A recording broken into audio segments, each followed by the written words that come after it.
Welcome to New Atlas Live. I'm Brian Berletic. Joining me today is Scott from Calibrated, and I've been on his podcast.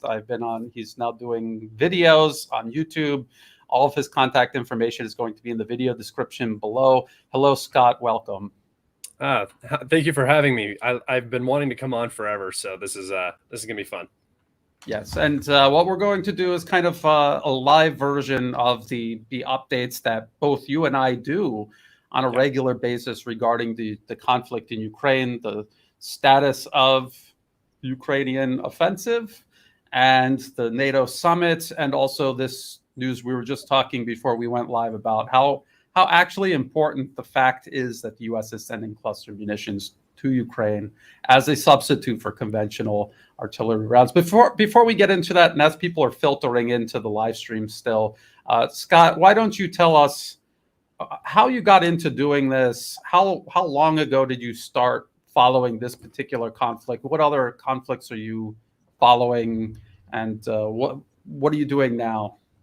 Yeah, so when I was, a younger man, I was paying attention to the Ukraine situation just from a geopolitical standpoint.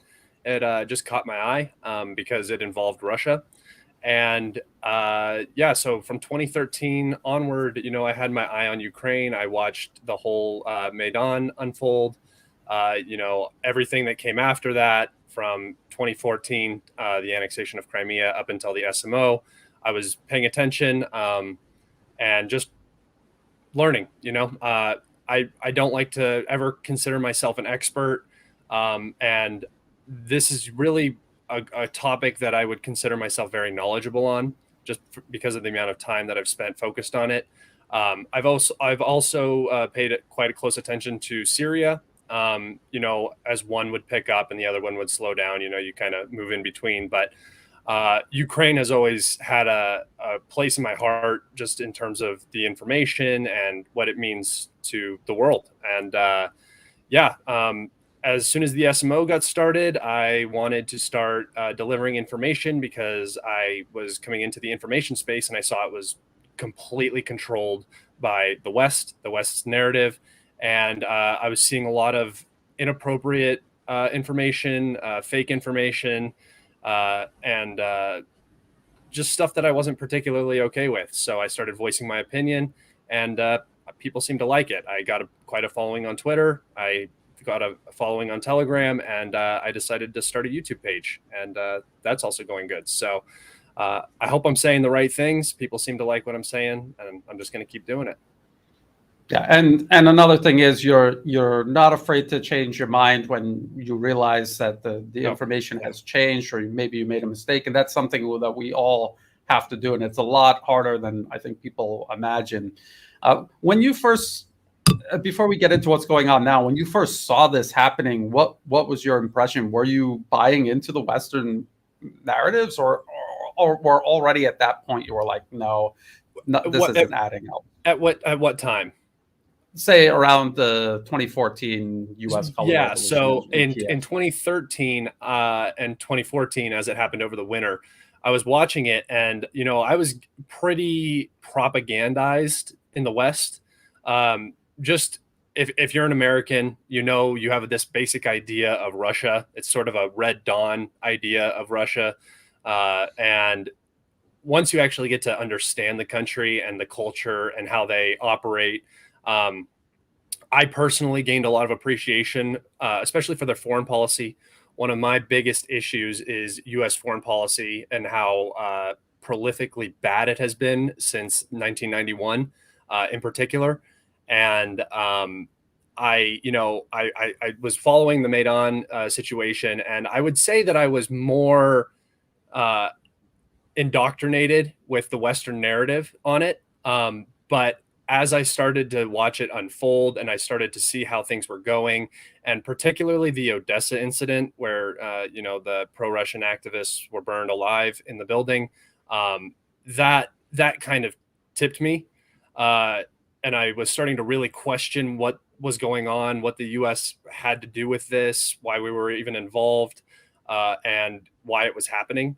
And then after the annexation of Crimea and the start of the actual civil war, I really started to highly, highly question the narrative because it just wasn't making any sense. Yeah. So that's interesting that you did this whole journey watching this whole conflict unfold. And yes, it most certainly began in 2014. It did not begin in February 2022. Russia did not start the war. It intervened in the middle of an ongoing war, and that was a war that you were watching unfold for years now. And actually, and I just want to tell people out there, yes, I have a military background, but you don't need to have a military background to actually be an expert or to be an analyst. All you have to do is analyze and be good at analyzing. And that's what makes you an analyst. A military background helps, but like for me, I personally experienced logistics and how important it is and how much harder in reality it is to do things than it seems in movies or in headlines. But because I'm out there putting that information, people like Scott can pick that up and understand it. And then that enhances their understanding, and things that Scott talks about that he really dials into and digs into helps me understand the conflict better, because it's a lot of information. We both are on Telegram. We follow like probably at least 100 channels. It's just a lot of information coming in every single day. So how about now? Let's get into what's going on. Where should we start? Should we start with the most optimistic take on the most recent NATO summit? Let's start with the NATO summit, because I think everything stems from there, because that is that's them trying to assess where things are. So how about this from the Hill? NATO delivers gut punch to Putin. I must have missed this. What happened? The NATO summit this week delivered yet another blow to Russian President Vladimir Putin, with allies standing as united as ever against his war in Ukraine, while announcing efforts to expand the alliance and boost defense spending. Now, that first paragraph isn't saying anything. It's all just words. They're not saying any actual development that would serve as a gut punch to Putin. What is your take on this, Scott? Yeah, I mean, it's just the normal narrative still. You have, I think it's actually interesting how you're starting to see the narrative split between different mainstream media news outlets in the West. Some are saying that this thing is not going the way it should be going, and you have some like the Hill here talking about gut punches to Putin. If you look at what actually came out of the NATO summit, I had predicted from the beginning that it was almost going to be nothing, and it ended up being a Sweden party. NATO accepted Sweden into their organization, which is not really a change at all. If anybody didn't know, Sweden was accepted by everybody except Turkey and possibly Hungary a year ago. So they were de facto NATO. They've been in an alliance with NATO for 20, 30 years now. So this is not anything new. If anything were to happen, Sweden would instantly ally with NATO anyway. This is just, a win where they couldn't find any other win. If you looked at what actually came out of the, I don't know, what do we call them? Aid packages still, logistics. It's nothing. It's horrible. I mean, it's worse than their normal biweekly aid package. I think the UK is giving something like 20,000 rounds, artillery rounds, which is like a day of ammunition. It's abysmal. So I think we saw some cracks beginning to show in the alliance.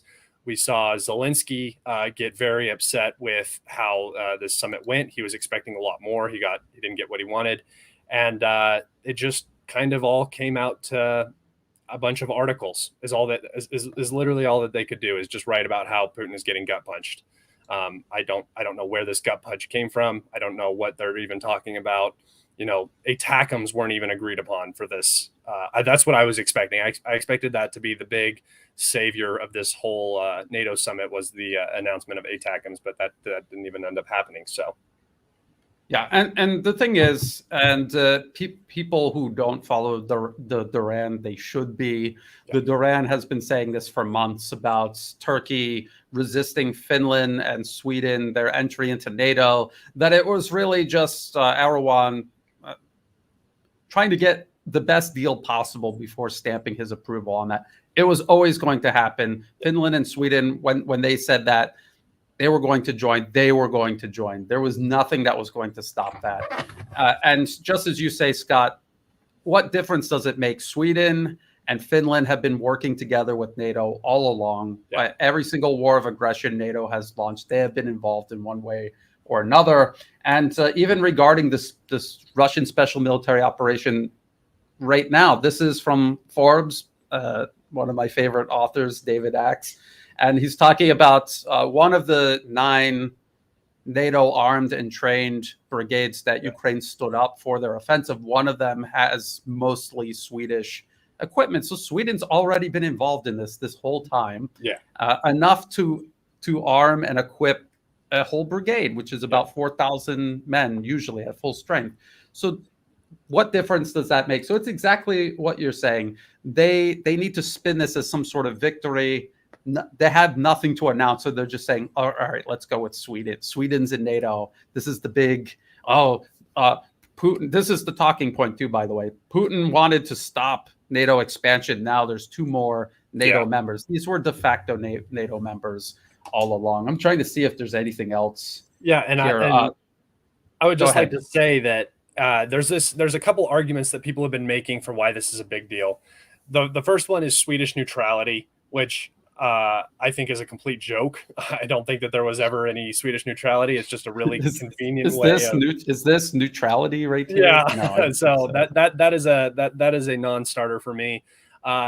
Then you have the expanded NATO border with Russia, which Finland and Sweden were already in the game plan. I mean, it's a done deal. That the Russians are not changing any of their planning because this happened. This was already in Russian planning.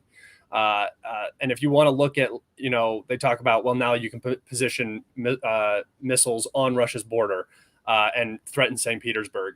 I would like everybody to go look at a map. There are already 2 NATO states that are equal distance from St. Petersburg. That would be, there's multiple. There's Latvia, Estonia, and Lithuania in the Baltics. And then to the north, there's Norway. So this doesn't do anything for NATO. And really, it was basically just making something unofficial official. And the other point I wanted to talk about was they're saying now there's a NATO lake, suffocating the Russian fleet in Kaliningrad and St. Petersburg. If you don't allow freedom of navigation, that's a war. So you can talk about how NATO has a lake and they can trap the Russians, but if you are going to actually trap the Russians and start a war, those ships aren't going to matter. That's nukes are going to be flying. So they really are achieving nothing with this, and it's just another distraction, in my opinion. Yes. And I'm trying to look through here and see what else they mentioned. Angela may pop in. He may not. He's out and about. So if we can get him, maybe this is him. Hello, Angelo. Oh, hey, hi, Scott. Hi, how are you? We're live right now. We're talking about the NATO summit. Angelo, have you followed the outcome of the NATO summit? What are your thoughts on it? As I tried to find what in this Hill article constitutes a gut punch to Putin. I think it's it's a big failure, especially for Ukraine. Just think about it.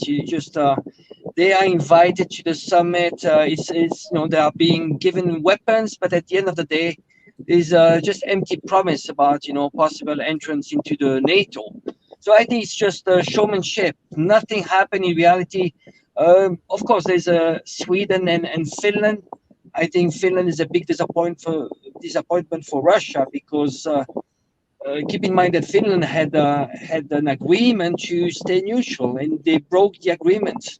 But in reality, nothing to expect here. I think it's just it's a big failure and a big disappointment for Ukraine. Ukraine is being left alone there, and there's no dates of entrance. It's just very empty words, and you can see this is a lonely moment. I put a tweet on this. It's like I think they mistook him as the gardener. Because he looks really bad there. Look at him. This moment of loneliness, and it makes you feel that he's not part of the club. Yeah. There's a club, and you know what? He's the worker there. Those guys don't work. Those guys, if they do work, they work for themselves. They work for big corporation. He's the traitor in the middle that sold his country, and he's sending his people to die for the collective West. And when I say the collective West, keep in mind that who's controlling the collective West is the big corporation, the globalists. It's not the countries and the citizens of the collective West, because ultimately, people that live in the West, they have democracy only on paper, not in reality. Who's rolling the show here is the big corporation. You just need to follow the funding. Where do those politicians get the funding from? Who's funding the military-industrial complex? And just follow the money. So in reality, it's just a big joke, and you see it's all showmanship. You can see how they interact with each other. There's lots of big hugging. Everybody's happy. You have to look cool and so on. And then you look at how the rest of the world, the global South, they're acting. They're acting like adults. You have two groups. You have the children here. You look good. And it's all big words, freedom, democracy, and so on. And you have the adults, the global South. You know what the global South is doing? Is focusing on their own people. That's a huge difference. Absolutely. I also in this Hill article where they're talking about gut punching Putin with this NATO summit, they are talking about the arms package that you were just talking about, Scott. And I got an article here somewhere that's talking about everything that they're getting. I think it's right here. So all the weapons Ukraine will get after the NATO summit. And you said it, Scott, when you actually look at the details of this weapons package, it's not even going to replace their losses in the offensive alone. Just the offensive alone is not going to cover their losses. So they're saying longer range missiles. They're saying the Storm Shadow missile would make Kiev capable of reaching targets well beyond the front lines of the war. They already have Storm Shadow. Is not helping them. Getting more Storm Shadows isn't going to help them. They have a limited number of aircraft. It's an air-launched cruise missile. They only have a limited number of aircraft that can launch them. It's not as if they can launch more at one time and overwhelm Russian air defenses. So what difference is this actually going to make? It's just going to replace the ones that they lost that were ineffective. Scott, you followed developments on Telegram very, very closely. What is your impression of the Storm Shadow missile and its impact so far? Yeah, so I think a lot of people expected it to carry like the HIMARS did when the HIMARS was introduced. The HIMARS did significant damage to Russian logistics. It forced Russia to spread out their depots and stuff like that and push them back, extending logistics lines. And then eventually we saw the Russian air defense algorithm learn the HIMARS usage and how to intercept them. And then over time, the HIMARS has become less and less effective. And now we've basically seen it regulated to striking incredibly soft targets like grad launchers and fuel trucks and stuff like that, things that don't have air defense protecting it. The Storm Shadow is much less unique than the HIMARS to the Russians. The Russians know how to intercept cruise missiles. They know how cruise missiles work. Cruise missiles are still effective, but we've seen the Russians have been able to intercept multiple Storm Shadows, and there has not been any significant damage like there was with the HIMARS when it was introduced. We have seen 2 generals killed via Storm Shadow strike, which is significant, but it's not going to change the war. There has been nothing. We've seen nothing from this weapon system that is anything special, honestly. So that's as far as the HIMARS goes. I mean, as far as the Storm Shadow goes. And I just want to point out that, okay, they have cruise missiles, the Storm Shadow. So does Russia. Russia has many more cruise missiles with greater capabilities, much longer ranges, and whatever damage Ukraine is doing with the Storm Shadow, Russia is doing many times over with the Kalibr cruise missile. That alone, and it was the same with the HIMARS. Russia has its own guided rocket systems, the Tornado S, and then we're still hearing about ATACMS. Russia has the Iskander. So whatever they can send Ukraine, Russia already has. If it's a war-winning capability, Russia will win the war first. Yeah. Let's go back. Let's go back to this. So you were saying 20,000 rounds of artillery ammunition. Hold on a second. Okay, I'm just gonna mute your microphone because there's some wind, Angelo. Just FYI, I'll try to remember to unmute it when you talk. It might be that. Okay. It might be like the air conditioner. Oh, on yours? No, it's his. on his. Oh, his. 'Cause he's in the car. Yeah. Let's see. Hold on. It's good now. I just shut down the air conditioner. Yeah, I figured that's what it was. Just blowing right on the mic. All right. No worries. We're doing this on the fly. So yes, right here, 20,000 rounds of artillery ammunition. I think this is actually a good time to get into artillery ammunition. 20,000. So if we go to articles in the Western media, this is Business Insider. This is not a pro-Russian source. And if we go down here, it's a numbers game. Very good. They got that right. And they're talking about Ukraine firing between 4,000 to 7,000 rounds, and Russia firing maybe 20,000 to 60,000. Depends. It depends on what's going on at that particular time. These are numbers. This is the Western media admitting this. And we've been talking about this for months and months and months about how the United States and Europe for decades were fighting these small wars. Their military industrial output was geared toward profits first and catering to these small wars, not large-scale warfare with a peer or near-peer competitor. Russia inherited this capability from the Soviet Union, and they continued to build it up to the special military operation in 2022. So that's what's going on. The US and Europe are running out of rounds to give Ukraine. That is why they're transferring these clustered munitions. It's like an artillery shell. It fits into a 155 millimeter artillery piece. Instead of being a high explosive round that blows up on impact, what it does is it scatters these submunitions. They're like grenades. And the rounds that the US is sending Ukraine are mixed together, anti-personnel and anti-vehicle.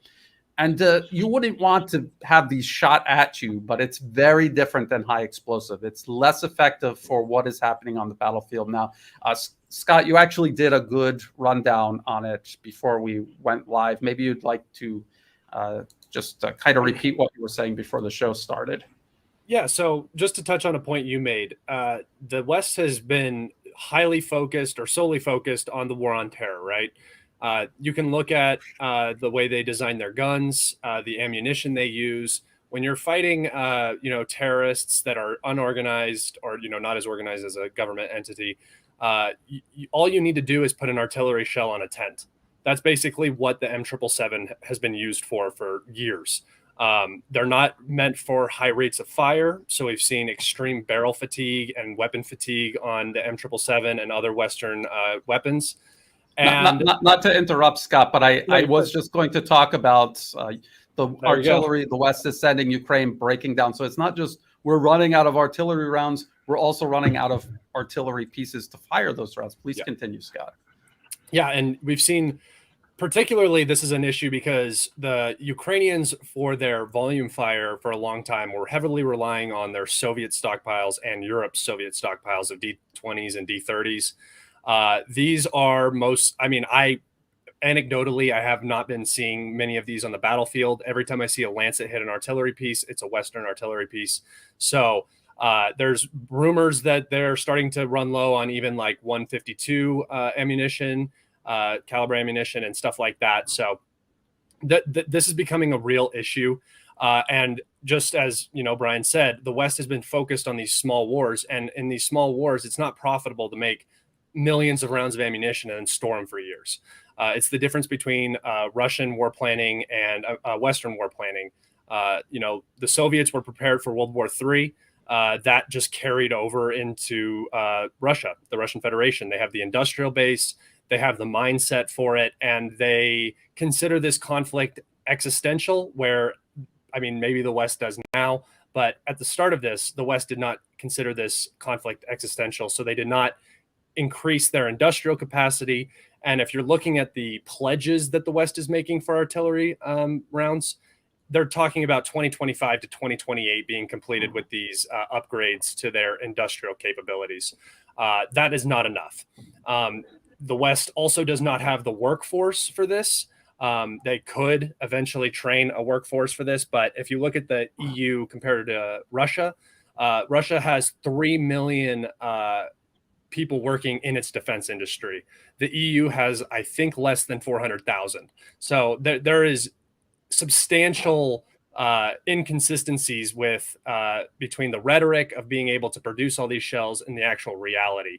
And even the numbers that they're talking about being able to produce, 60,000 or 85,000 rounds a month is not going to cover Ukraine's daily firing of rounds, especially when they're on offensive footing, which increases their rate of fire. So there's some serious issues here. And I mean, you have Biden openly saying it twice to the press that not only is Ukraine running low on ammunition, but the U.S. is running out of surplus ammunition to send. This does not mean that the U.S. is out of ammunition. It means that they are unable to send ammunition without threatening their own security, which I believe they have already done that by completely draining their surplus. Because as we've seen, if you get into any conflict with any sort of near peer enemy, you're going to be firing a lot of ammunition. That's just how it's going to work. No matter how technologically advanced you are, if you cannot gain air superiority or air supremacy, especially as America or NATO, you are up shit creek without a paddle. It's not going to be going very good. So, yeah, and this right here, this is defense news again, all pro-Western sources. We don't cite Russian state media at all. They're talking about 85,000 rounds a month by 2028. That's years from now, and 85,000 rounds a month. If every single round was sent to Ukraine, that would not even be half of the 6,000 rounds they fire per day. And then let's just pretend that Europe can also expand its production along with the US. So double that number. It's still just below the 6,000 rounds a day that they are right now firing. And just remember, and just to add on to that, 6,000 rounds a day was when they were conserving ammunition for the offensive during the Bakhmut situation.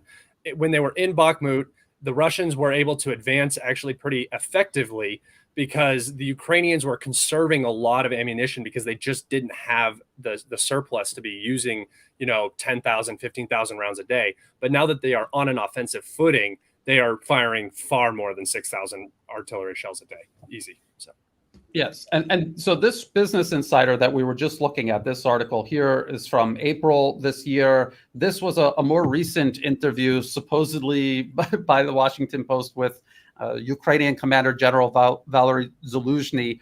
And in this article, this interview, he admits that at times Ukraine is outgunned 10-1, just like the Business Insider was saying months ago, just like everyone has been saying for months and months now, that this is a numbers game. And I just noticed that the headline here is how Ukraine's artillery is doing more damage than Russia's, even with fewer rounds. And that's all predicated on these claims by the casualties, the Russian casualty numbers that the West is citing, ignoring however many Ukrainians are perishing or being injured, and claiming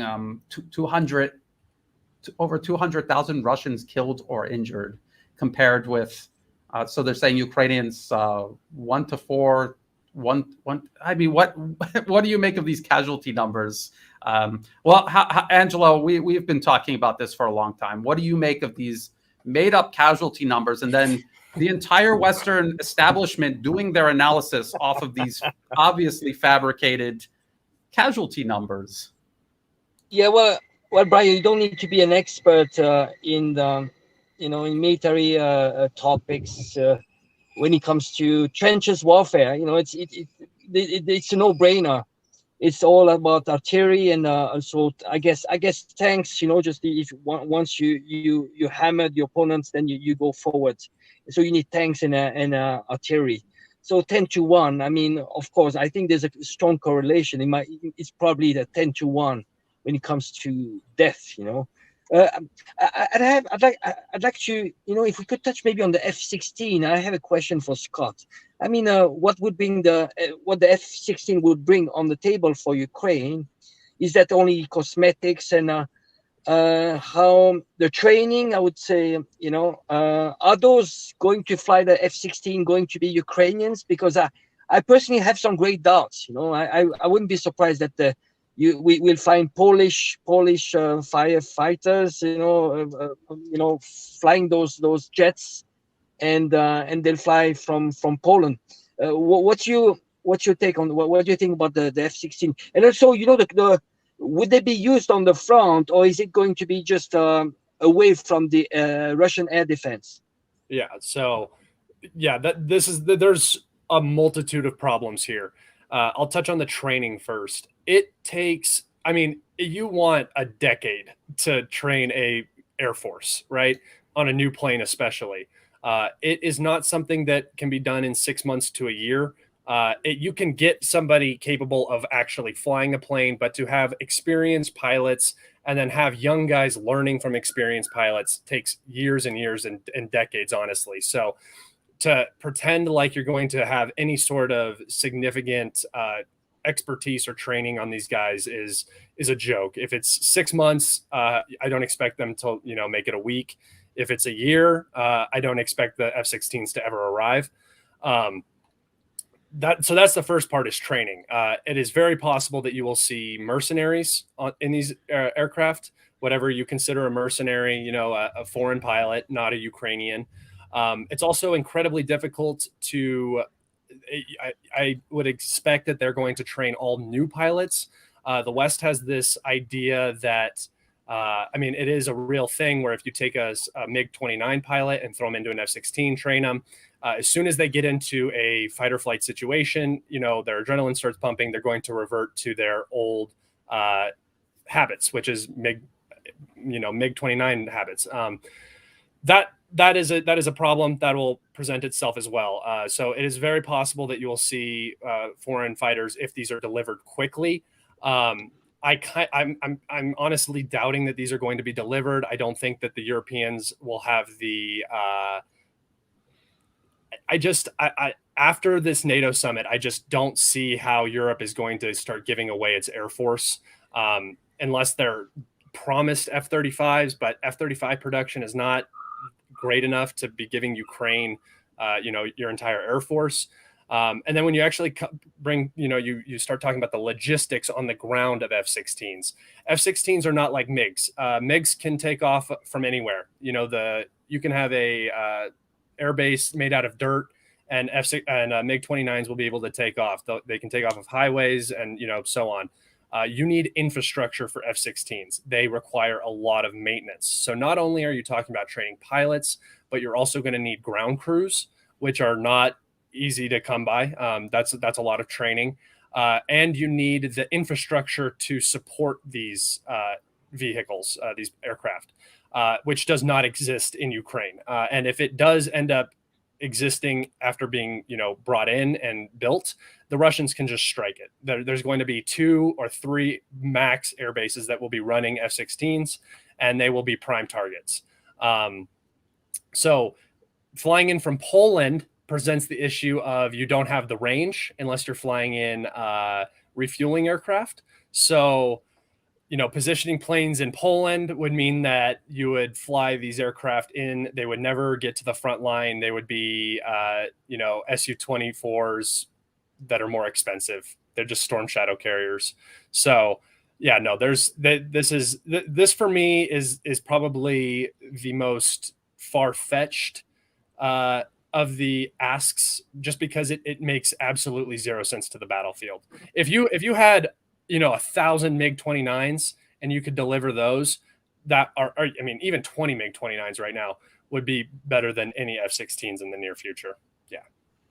Scott, I just agree. And wanted to just go ahead. Go ahead, Angelo. just to confirm one thing. So what are you saying? Because I've learned from my side. I've done some research on this, and they were actually saying that if you are a trained pilot for a MiG, your reflex, it could be a problem on F-16, meaning that it might be better to start from scratch, completely scratch, than being an experienced MiG pilot and to be converted into F-16, because you've learned your reflexes, and you would have to unlearn that and relearn something new, which becomes a problem. So it makes it almost impossible unless they really start from scratch.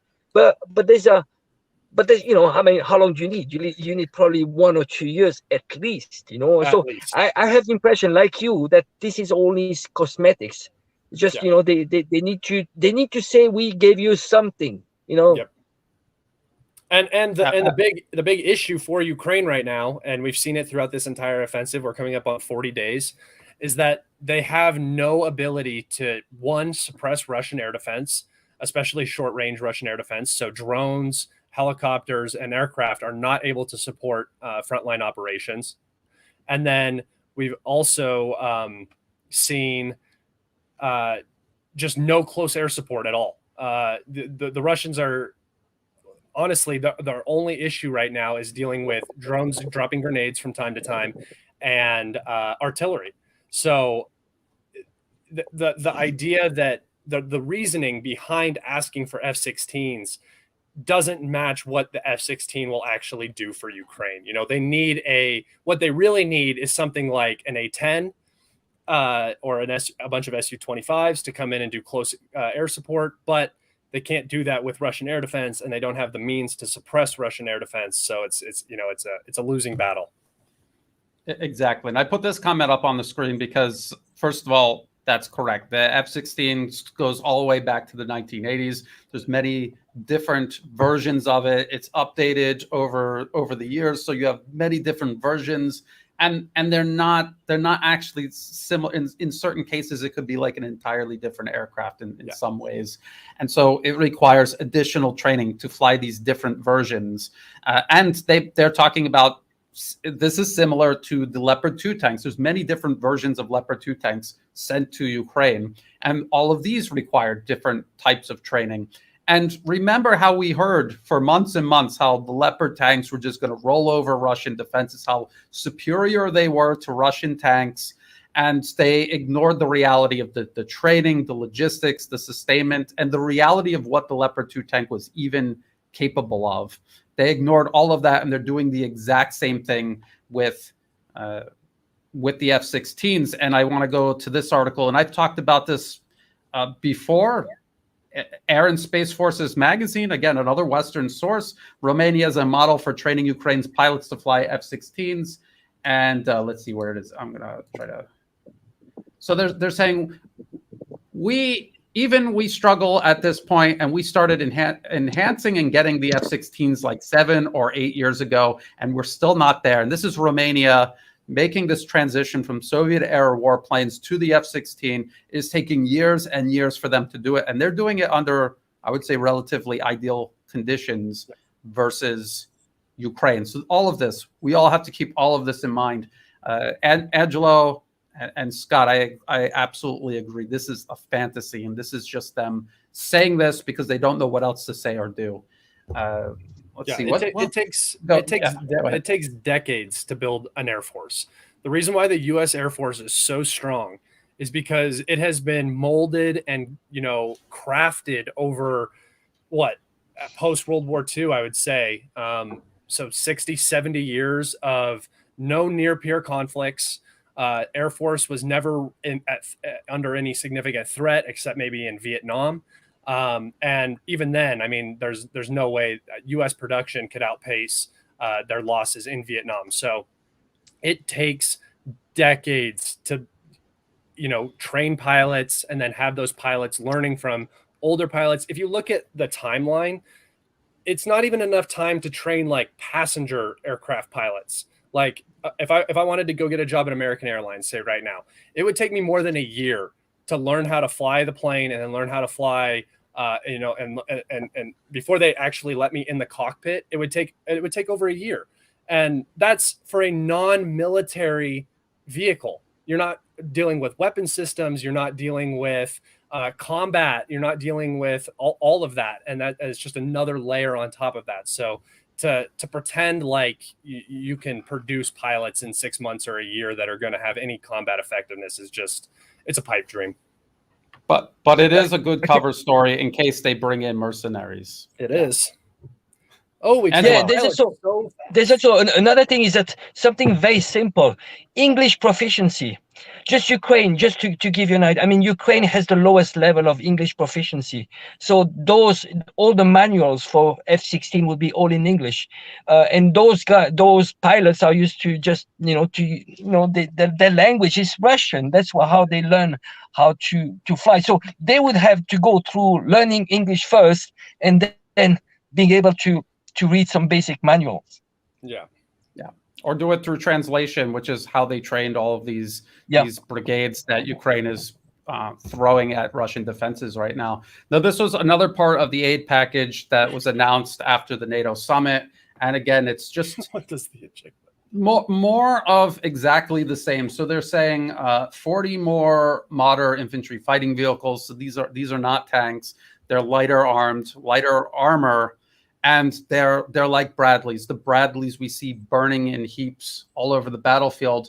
25 additional 1A5 main battle tanks. So this is not a Leopard 2. This is a Leopard 1. So this is much older than the Leopard 2, smaller, more lightly armed, lighter armor. All of the ammunition they sent for the Leopards, that the Leopards are all gone so that they have ammunition left over. Can't use it with a Leopard 1 as an entirely different gun.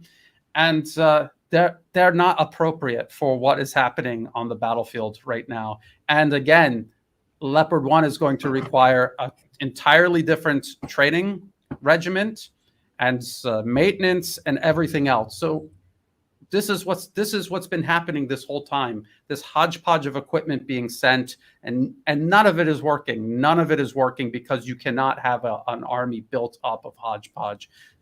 Different systems. There's a reason why militaries standardize. Scott, what do you think about the Leopard 2s didn't work? So let's send the older, more lightly armed and armored Leopard 1s and see if that works. I mean, the weapon on the Leopard 1A5 is a pea shooter. It's a 105 millimeter. It's going to be much less effective, and that's kind of what tanks have been relegated to is siege weapons almost. Because the anti-tank capabilities of both sides are just insane. You've seen the Ukrainians completely remove armor from their assaults for the most part. We saw the Leopard pile up and so on like that. And then now they've switched to more, I would call it mosquito tactics, where they're attacking in swarms with more infantry and light armored vehicles, which, you sustain higher casualties, but you're not losing valuable armor in that way. These Leopard 1A5s are basically Panther 2s from like World War II. They're really nothing special. The one thing that the Leopard 1A5 probably has over the Leopard 2A6 is that the maintenance is better, easier to perform. If you listen to the Ukrainians, they have been complaining nonstop about the CV90, which is the Swedish infantry fighting vehicle, the Leopard, the Marauder. They have incredible issues maintaining these vehicles. The engines stop working.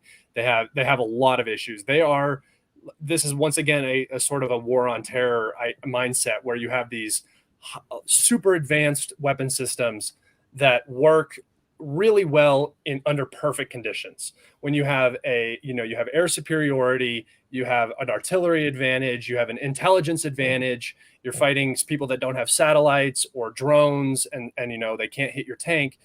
Tanks are highly effective. And the Leopard 2A6 has an incredible fire control system. So, these weapons really can work in the proper system. But as soon as you remove them from that system and try to donate them to Ukraine, where Ukraine is fighting not a near peer, but a greater peer adversary, it's just not going to work out. You're taking something that's designed for a system, taking it out of the system and hoping it works on its own, and it's just not going to happen. Exactly. And I want to point something else out here.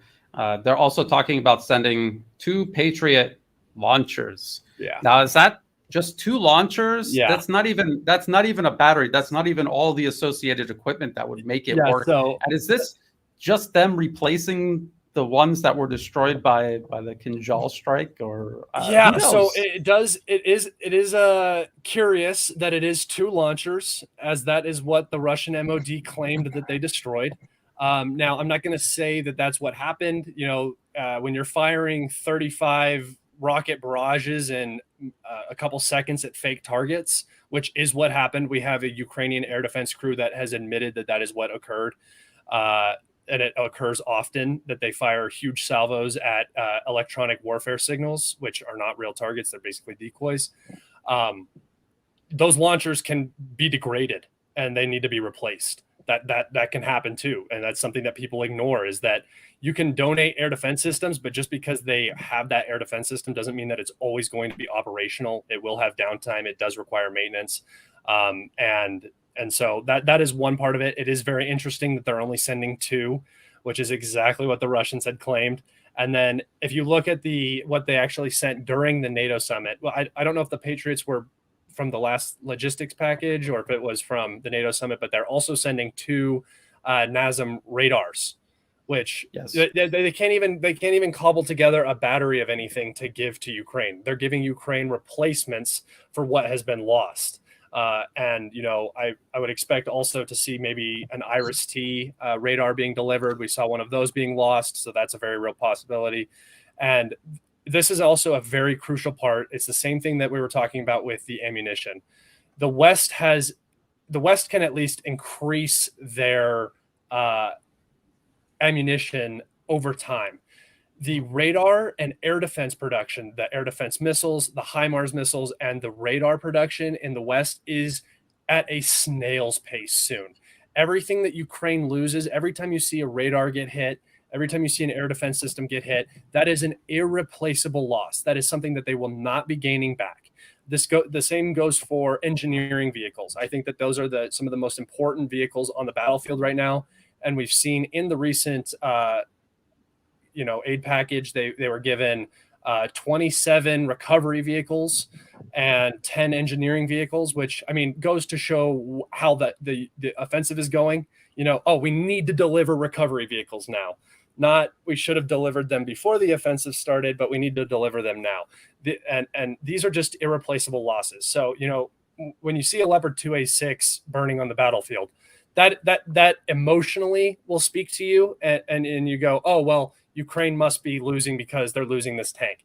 Really, the bigger loss in this whole thing is the Leopard 2R, which is the mine clearing vehicle. When you see a minesweeper on the battlefield destroyed, that is a horrific loss for Ukraine. They do not have many of these. And it's openly stated that Ukraine is facing their hardest difficulty right now. Their biggest challenge is overcoming these minefields, which I don't really understand how that's their biggest challenge when right after that minefield, there's going to be another minefield. The minefields are never going to stop being in front of them until they reach Crimea. So I don't understand how they're going to solve that issue, but they don't even have the vehicles to make it through the first minefields. So it's just a scramble in the West. They don't know how to arm Ukraine. They can't do it, industrially. So it's looking like we're coming up against the wall here for Ukraine. Scott, I have a question. I have a question. So how sustainable is that? I don't know if you worked about doing some projections, meaning projections, how many weapons they get, how many people they lose, and how many come into fresh. I was going to say fresh meat. That's quite bad, yeah. But fresh soldiers come in. If we keep on with this level of intensity of attack, knowing that there's a 10-1 artillery superiority, there's air superiority, there are more actually soldiers. Correct me. There are more soldiers right now on the Russian side, right? how sustainable is that? We know also that they're losing somewhere between 700 to up to 1,000 soldiers a day. Yeah. How sustainable is that? How long can it last? Because we know they haven't even reached the first line of defense. There are 3 lines of defense. Yeah. It looks like complete madness. They don't even have the 3-2-1, advantage when they on the offensive. So how long? What can happen? I mean, are they going to keep on the offensive, which is completely suicide? What do you think? I mean, yeah, and I wish I had the exact answer for you. This $1 million question. I think that the Ukrainians are now the actual AFU and the Ukrainian government after this NATO summit. They were really hoping for some sort of steps towards NATO, some sort of big security guarantees, something like that. It didn't end up happening, and I think you will now see the Ukrainians most likely return to a defensive footing. The Russians already have the initiative on multiple areas of the front line. You cannot continue expending yourself in a direction that's not yielding results and lose everywhere else and sacrifice everywhere else.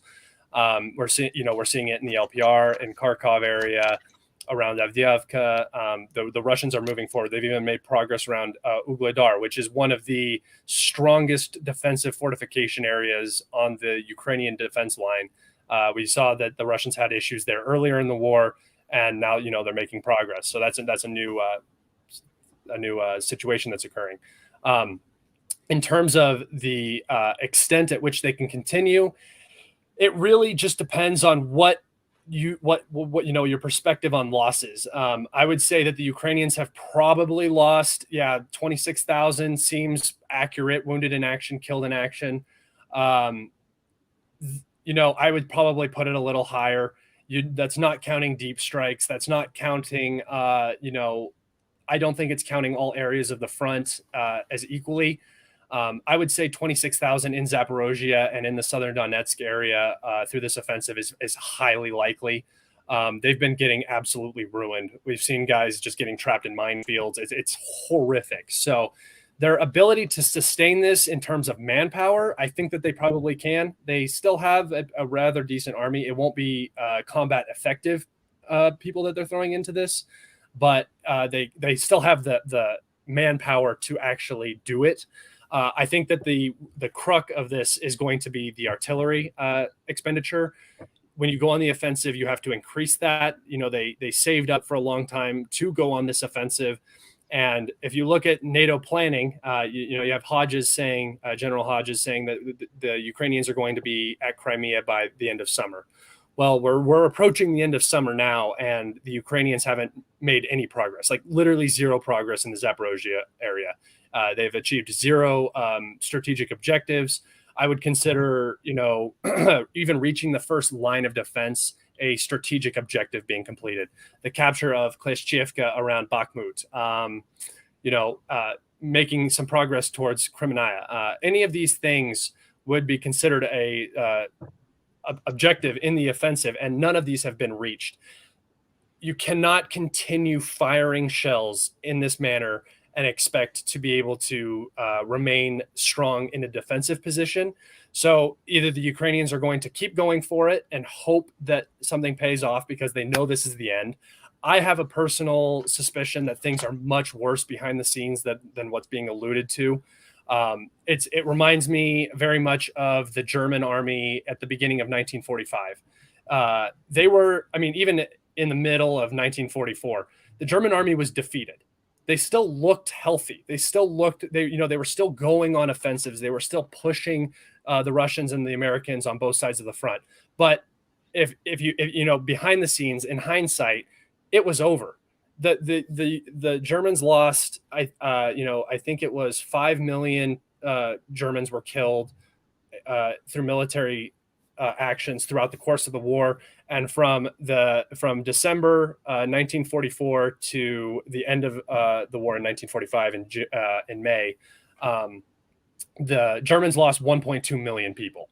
Their losses increased significantly at the very end, and I think that's kind of what you're seeing here, is that the Ukrainian military is really coming up against it and they might look healthy in their ability to project some sort of offensive capabilities. But as you've seen, it's combat ineffective, it's not working, and it has been completely wasted.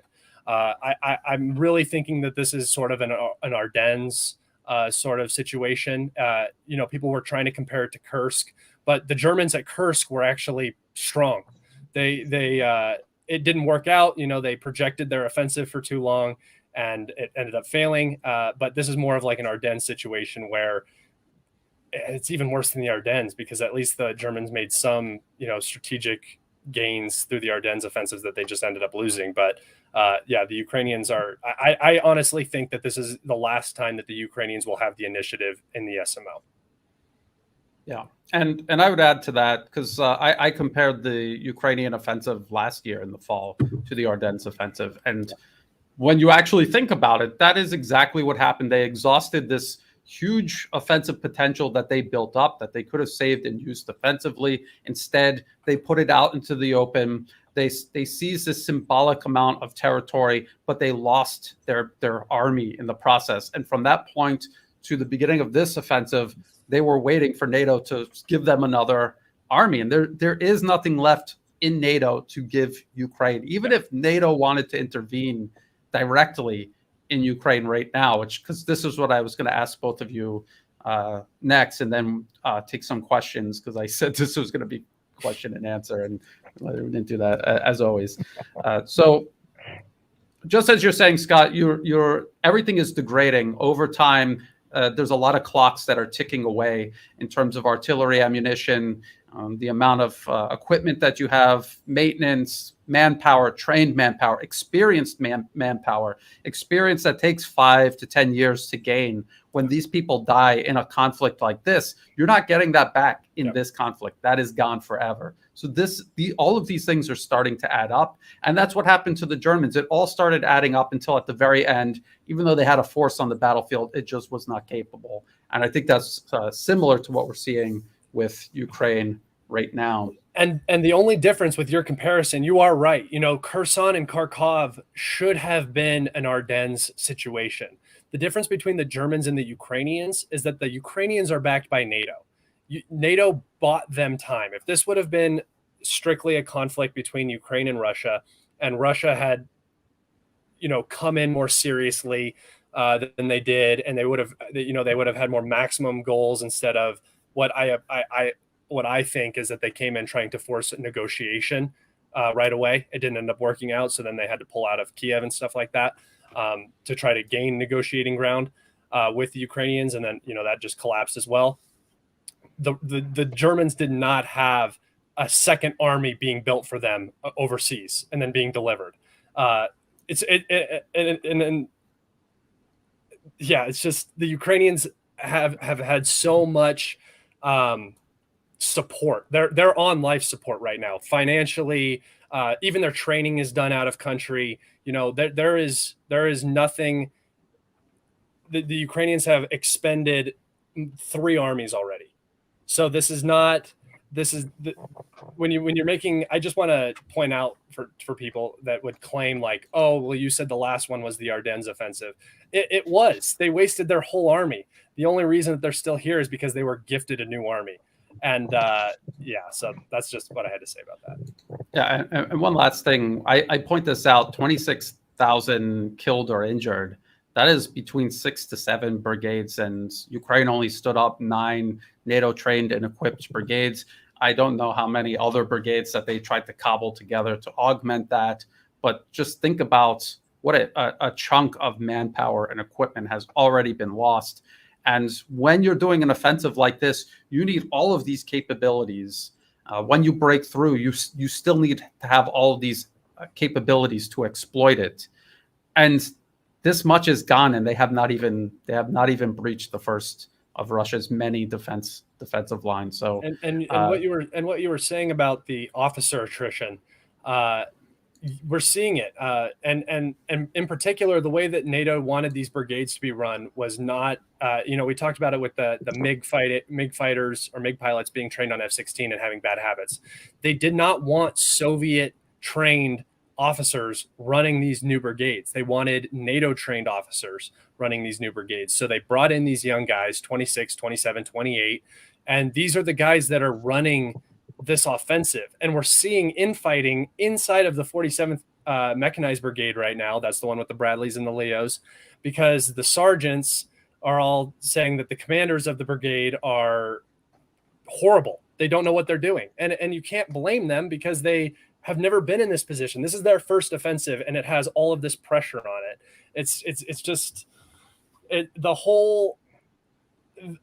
I think that the biggest failure of NATO so far has been the way that these brigades were trained and the way that they decided to execute this offensive. It is mind-boggling to me. I don't know if it's out of lack of intelligence on the subject and what they should have been doing, or if it's lack of options and they just had to do something. Yeah, it's odd to me. How are you both on time? Do we have time to do a little questions and answers? Angela, are you Sure. okay? Okay. Yep. One last question I want to ask both of you, though, is considering what's going on right now, because this isn't really Ukraine fighting a war with Russia. This is NATO fighting a proxy war with Russia, using Ukraine as their proxy. What does NATO do now? What is their next step? And I know this is impossible to predict, but what do you think they're going to start pondering next? Scott, and then Angelo. So still, for me, I just think about things logically, and I don't think that there's a lot of logic going on here. And looking at that NATO summit, even the pictures, it just looks like they're all patting each other on the back, like they've done something. They are failing. They are outright failing. Zelensky's face is how everybody's face should look. This is not a fun time. And this goes for Vladimir Putin and Sergei Lavrov and all of the Russian government too. It's not a fun time. They are in a war and acting like it's all going well. And this is a great big NATO success. And here's our summit. And we all get to have a buffet and, talk about everything and just kind of have a circle jerk. It's just so weird to me. So when I say my prediction being, I think that they're going to look for an off ramp, some way that they can turn this as some sort of victory, whether that's negotiations, which I don't know how they go about doing that, or some sort of. I have a hard time thinking about NATO intervention. NATO intervention seems like such a great risk for NATO at this point. If they would have done it a long time ago, the Ukrainian army was still strong and Russia was still, off center, it might have gone a lot better. But now Russia is a sharpened blade in Ukraine. They have the advantage at the negotiating table. There's no room for NATO to work outside of intervention, but I don't think they want to put that skin in the game. So what I'm thinking is going to happen is that the Biden administration is going to try to do something to either freeze the conflict or try to find some off-ramp that makes them look like they were successful, whether that's putting it on the Ukrainians, blaming them for whatever happens, which we've already seen with Nord Stream. I mean, they're not adverse to throwing Ukraine under the bus. Zelensky and Zelensky would be great scapegoats for them. That could happen. But it is also very concerning how overinvested the West is. I said it earlier. For Russia at the beginning of this conflict, it was existential, right? Once their economy survived and the situation settled and stagnated in Ukraine, I think it became much less existential for Russia now. The Ukraine situation is much less of a worry. But for the people who are in power in the EU economies, I think the US economy will be okay. But the people in power in the US as well, they're coming up. I mean, we're entering into an election year. Ukraine cannot be going bad for the Biden administration in an election year. It either has to be over and forgotten about and moved on to some new distraction, or it needs to be winning. It needs to be turned around and turned into sort of a winning situation where they can present it as a win. I just don't see how they do that. So my guess is that they're still going to go for some sort of off ramp, and it's not going to be an off ramp that benefits Europe. It's not going to be an off ramp that benefits Ukraine. it will only be an off-ramp that quells the domestic outrage in the U.S. towards the Ukraine crisis, which there's not a big one right now. But you've been lying to your audience for over a year and a half about how the situation in Ukraine is going, and once that collapses, you have to have something ready to distract. Yes, and Angelo, but I just want to put one more thing on the table.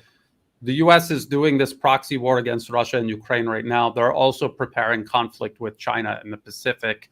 If they get overly invested in Ukraine, that is going to tie up capabilities that they absolutely need for their war that they want to provoke with China. Angelo, what do you think NATO's next move is, considering how things are going right now?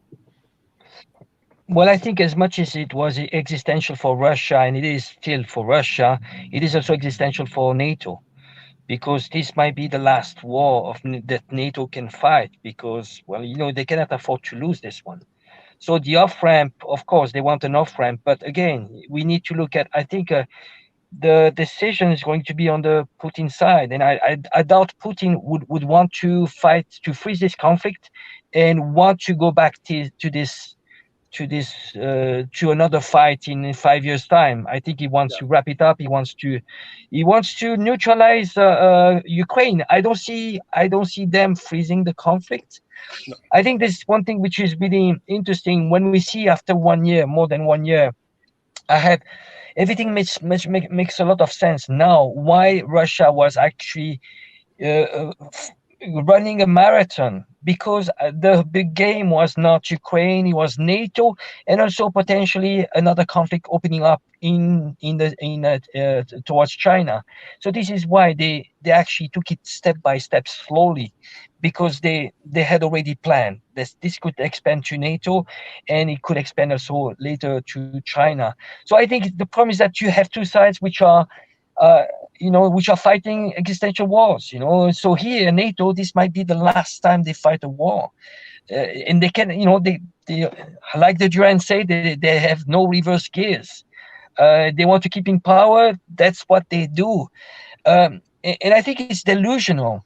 I heard Zelensky saying, "You have to visualize it first, and then it happened." It's like this new age. This new age yogic vision, and it's completely madness. It's not like this. They need to come down to the real world. Yep. So it is hard to say. But again, I think we shouldn't miss the point here that the ultimate fight is going to be China. So they need to solve this thing about Ukraine, and then somehow, because otherwise it's gone. It's gone.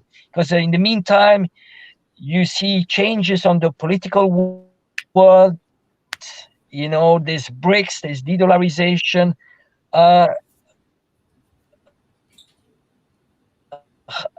long as the dollar is hegemonic, now they're losing on all fronts. Yes, and Angelo, you were just talking about. Can you hear me? Russia wanting to wrap. Yes. You were just talking about Russia wanting to wrap this up, and they don't want this lingering into the future. And so this first question, does Russia go to Lvov? If not, how far? And I think this is a question everyone has on their mind. We all assumed that Russia was going to continue from Kherson to Nikolaev to Odessa. I still think they probably would like to get Odessa. They would like to cut whatever is left of Ukraine off from the Black Sea. But I don't know about going all the way to Lvov. This is something that when Ukraine's fighting capacity completely collapses, I don't know what that's going to actually look like, because this is the first time we've seen a modern conflict on this scale. Because people also continuously talk about big arrow offensives launched by Russia, which at this point I don't think that they will do, because it'll be costly. Look at what's happening to Ukraine right now. They don't want that to happen to them. So we have to wait and see what happens. I think if Russia gets Lvov or Odessa, it might actually be because of the conflict coming to an end and some sort of political development allowing these places to fall into Russia's hands. What do you think, Scott? Yeah. So, I mean, I'm sure that the Russians are gonna try to landlock Ukraine. That seems highly realistic to me. Um, Even with the rhetoric coming out right now that with these long range weapons, Ukraine is going to continue to lose more and more territory. The French just committed their Storm Shadows, which the Russian government just restated that. Now Ukraine is going to suffer more for this action. The longer range missiles you give us, the further we have to push. I also don't think that there's a lot of incentive for the Russians to stop right now. This is one of the things we were talking about with a frozen conflict or a negotiated settlement. The Russian military-industrial complex is now fully up and running. Putin has really high domestic support. It's like 80+%. The economy is doing okay. So really, Putin is in a place where if he starts negotiating or freezing the conflict, that is going to negatively impact him. He has no reason to do any of that. If he continues doing what he's doing and continues making progress, that's only going to benefit him more within Russia. It's going to benefit him with the hardliners. It's going to, it's just, there is absolutely no reason for him to stop right now. Do they go to Lvov? I would say probably not. What I think is going to happen is you're going to have a landlocked Ukraine, and then that is going to be given back to, maybe not Poland, but you give that to the EU. You give this rump state that isn't producing anything, doesn't have any industry. It won't do anything for the European Union. You give that back to them. And now you have another Greece on your hands. You have another country that is an economic drain on the EU when the EU is already going into a recession. Germany's in a recession, maybe looking at a depression. You have Britain, who's most definitely going to be entering a recession. The US is likely to be entering a recession soon. The economics behind leaving Ukraine as a state, perhaps, most definitely, probably regime change within that rump state as a part of the settlement, but that would be another weapon that Russia could use against the West, and just turning Ukraine against the EU. After regime change happens, though, Ukraine might be in a position where it just ceases to exist. Do the Russians go to Lvov at that point? It potentially, right? If there's nothing standing in their way. There is a lot of cultural issues in that. I don't think that the Russians necessarily want to deal with that. And a way you could potentially weaken Poland in the future is by giving them a couple million extra people that they have to take care of in a country that is cut off from its infrastructure. And trying to reincorporate that into Poland is not going to be an easy thing. There are cultural issues between Poland and glacial Ukrainians. So that's going to be an issue. But it could also be a way for the Russians to sort of mend those fences, saying, look, we're going to give you your territory back. We don't want anything to do with it. That's yours. Same with the Hungarians, same with the Romanians. You guys do this, but we'll settle this. We'll also settle the Transnistria issue, and then it'll be done. The whole thing will be done, and we can call it a day. I think that is a potential possibility. It just really depends on how long and how stable the European governments hang around. If the Polish government is still writing the Russophobia and the anti-Russian narrative, who knows what could happen. I don't know. I tend to think that when people are put up against the wall, they're going to be pragmatic. You're seeing Erdogan doing that. I think that he's just being pragmatic for Turkey, and it's sly and kind of snake-like. But at the end of the day, if he's doing what's best for Turkey, that's what he's going to do. And I think that Poland can be persuaded in that direction. And I think that the other Eastern European countries can be persuaded too, especially if the West is really, really struggling and they don't really see any benefit with over-investing with the West. And speaking of Turkey, Angelo, maybe you can handle this question. What's going on with the grain deal? I hear Russia is not interested in it anymore. Maybe some of this activity by Turkey, sending Azov Nazis back to Ukraine, Again, they were going to rubber stamp Sweden into NATO anyway, but the timing, it's all kind of packaged together. It's a little bit of a tantrum. What do you think about all of this, Angelo? I think we need to focus on the long-term game, look at fundamentals.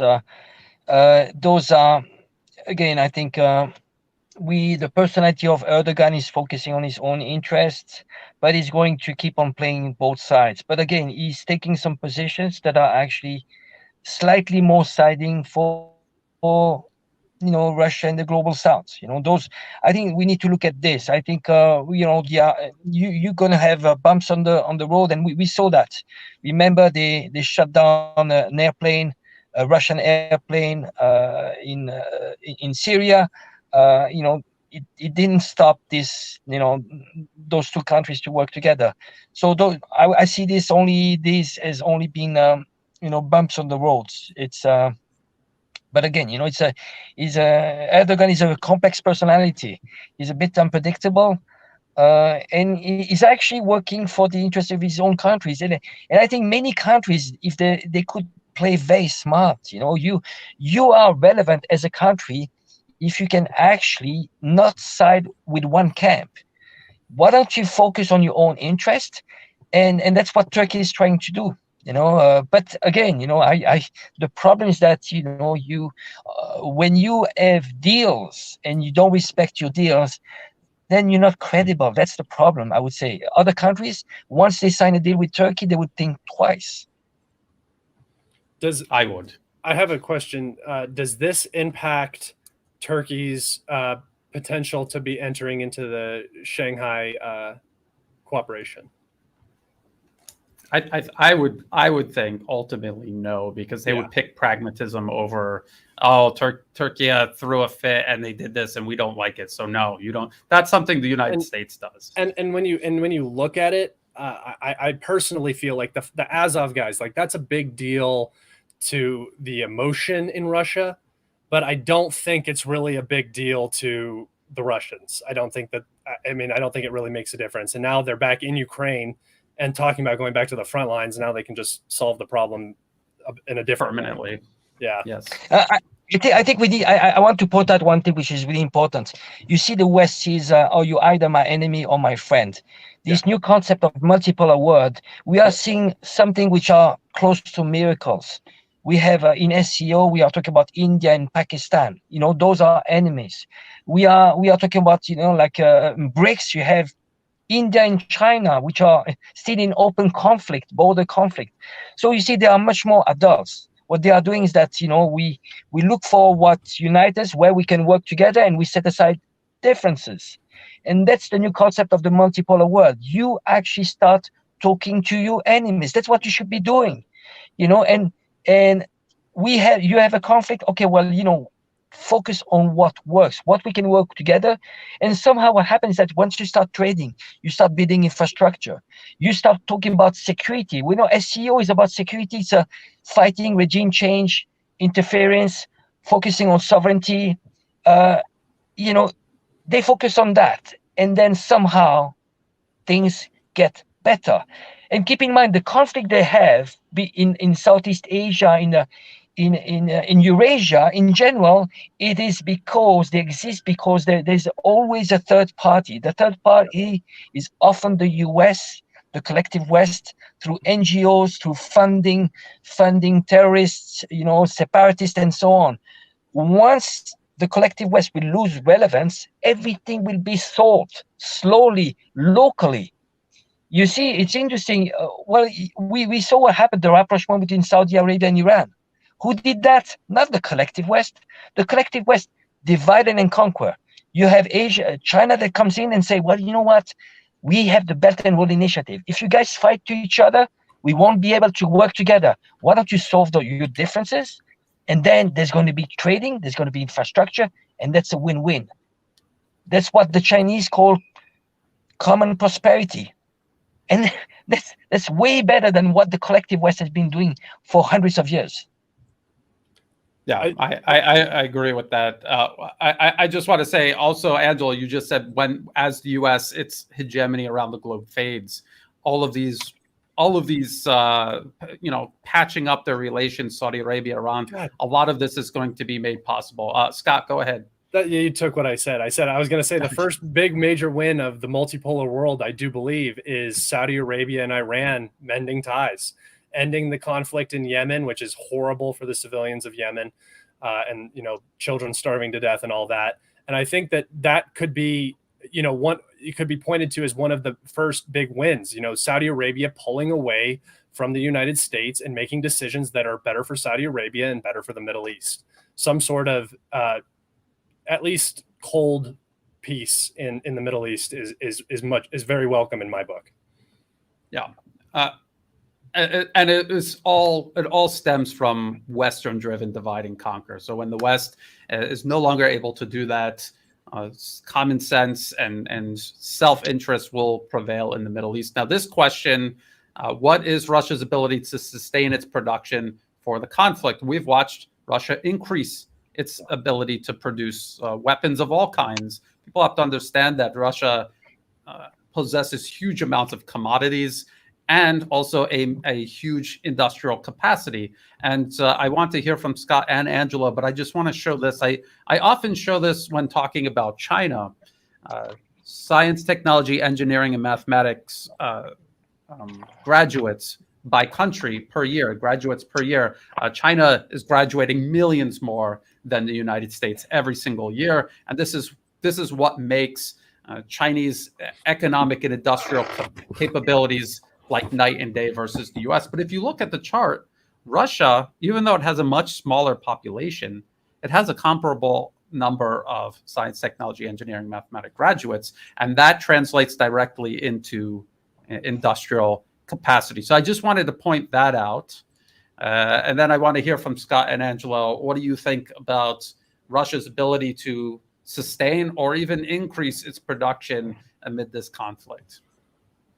I'll just go if you don't mind, Angelo. Yes, please. The Russians. So I don't think that there was ever really a question from people in the West who knew whether Russia was going to be able to keep up production and continue supplying their conflict in Ukraine. Keeping the SMO going.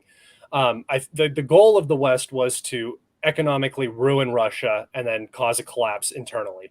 When that didn't end up happening, it's just chaos, and that's what you're seeing right now is the West just struggling to figure out why the Russian economy didn't collapse, how we could possibly make it collapse. Maybe an 11th or 12th sanction package will make it happen, sort of thing. The one thing that would be concerning for Russian production is their reliance at the beginning of the SMO on Western parts for their weapons. I think that was probably overstated by the West as a propaganda tool. Russians are running out of missiles. They don't have the capabilities to reproduce missiles. And that's just not true. China stepped in and filled that gap. Now you're seeing Russia with even greater industrial or military industrial capabilities than before the SMO. So what the Russia that comes out of this conflict is going to be more experienced, more prepared, and have a greater ability to refill their surpluses. I don't think that the Russian idea of preparing for World War III is going to change. It worked for them right now. They had these weapons lined up. And though this is not on the scale of what you would consider World War III, the amount of ammunition that has been fired is probably close to that. So I think that I mean, from what I've seen, Russian military industrial capabilities are completely fine. There's almost no area that they're lacking in now. They still have some technological issues that I think that they need to gap. But in terms of being able to sustain the SMO and potentially a greater war with NATO is definitely a yes. They can definitely do that. Angelo. Yes, I think what the SMO has highlighted is those concept of GDP and economies. We realize that in the West that we have inflated economies, especially financialized economies, while in reality the real economy is production, is what you manufacture, physical goods, not inflated GDPs, which are financialized. You can inflate a GDP, and that's what we learned. And also one thing which is really important is self-sufficiency. So when you look at the combination, Russia and China, they have absolutely everything. Very industrial, very solid industrial base, far bigger than what the collective West has. And also very important is self-sufficiency. It is not the collective, it is the collective West that needs the rest of the world because they lack a lot of things, and they've been disindustrialized. So they want to fight the big wars, but they cannot even supply weapons. So I think also there's one thing really important is that Russia has been preparing for this war. The collective West has been fighting sheep herders in Afghanistan. They had the easy fights. Now they are fighting a country that has been preparing for this single fight. They were not preparing for a fight on the sea, or in Southeast Asia. No, they were preparing for that. The same for China. They have been preparing for potential fight for one single fight. The collective West has been spread completely with 800 bases, army bases around the world, and fighting completely different fights. And this is why now high intensity fight, trench warfare, they can't do that because they are too spread. There's no focus. And again, I think there's one thing that I like when you say it, Brian, very often. It's we have we have an army which is industrial, a military industrial complex, which is in Russia, it's purpose driven, while in the West it's profit driven, and that's the problem of whole economies. You mentioned one thing just before, the science, math, and technology. Well, you see, this is not only the graduated that comes out from those schools, which are far bigger in Russia and China. It's also the leadership. Look at the leaders we have in the West. We have a gynecologist. We have people coming from finance. We have lawyers. Those people don't produce anything. Now look at the background of Putin. Putin has a PhD in economics. He's got a really big background.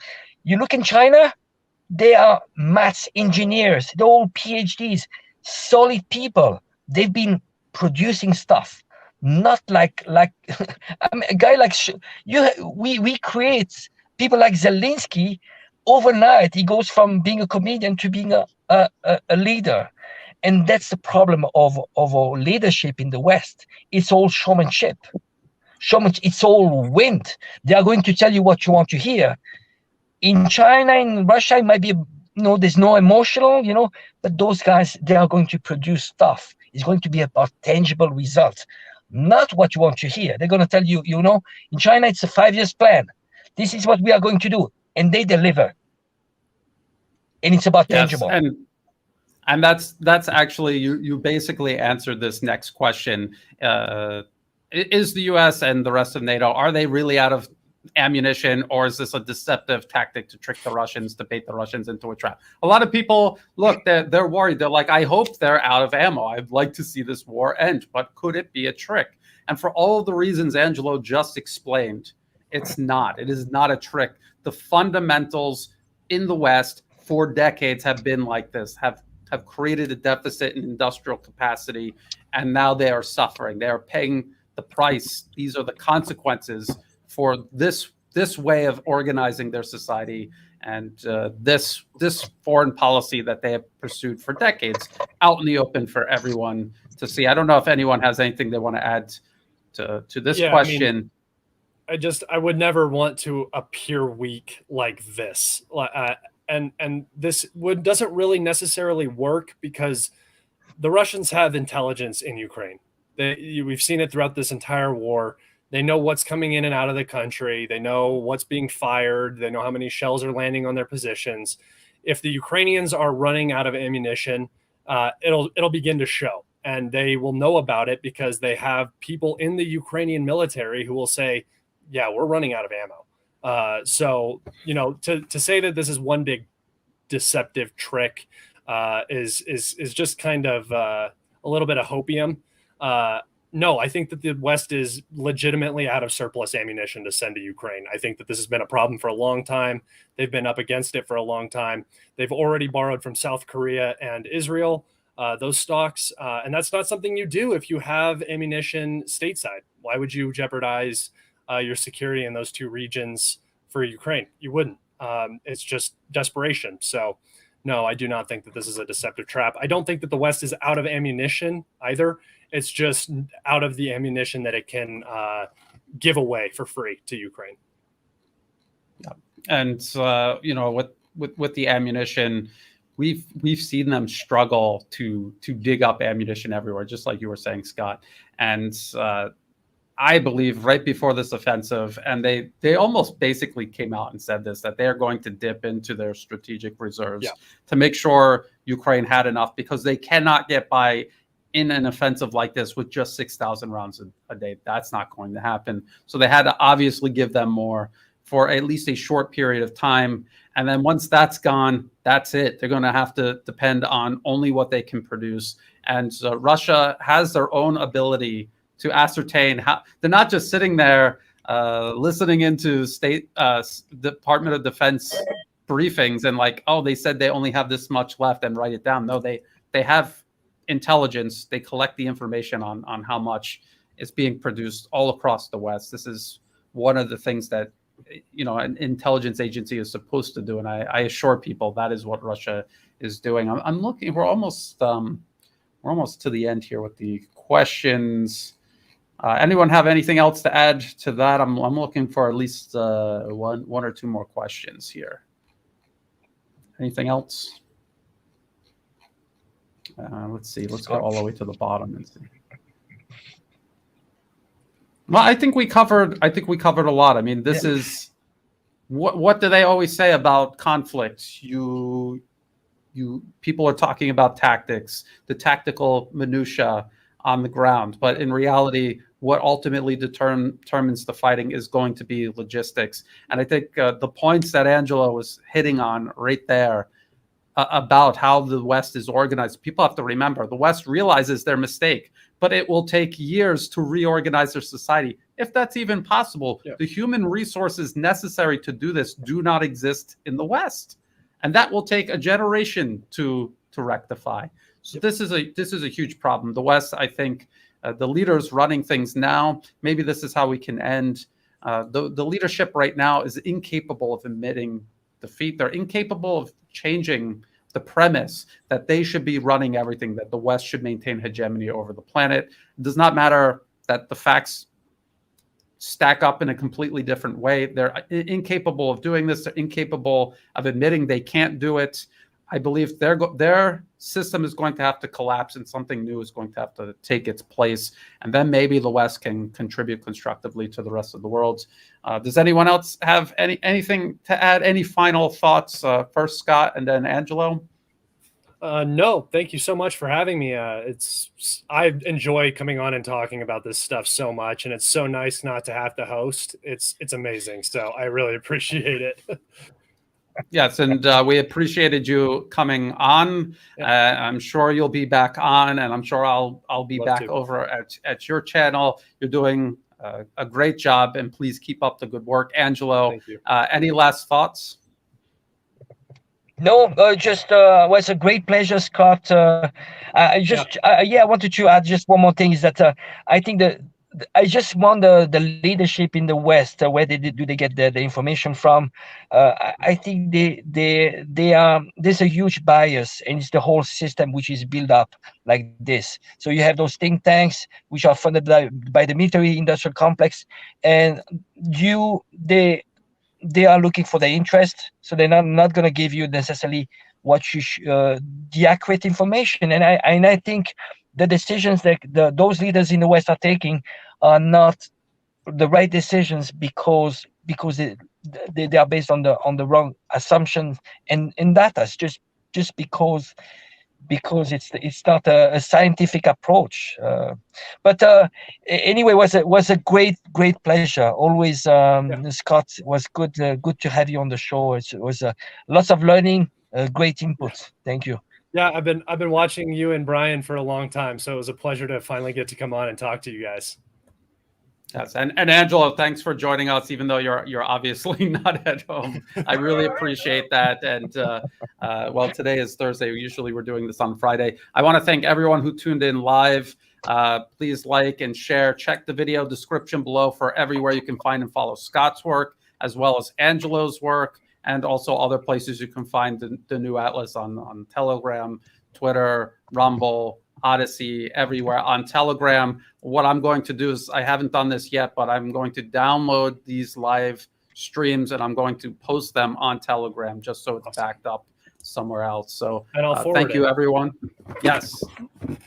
Thank you again, everyone. And until next time, bye for now.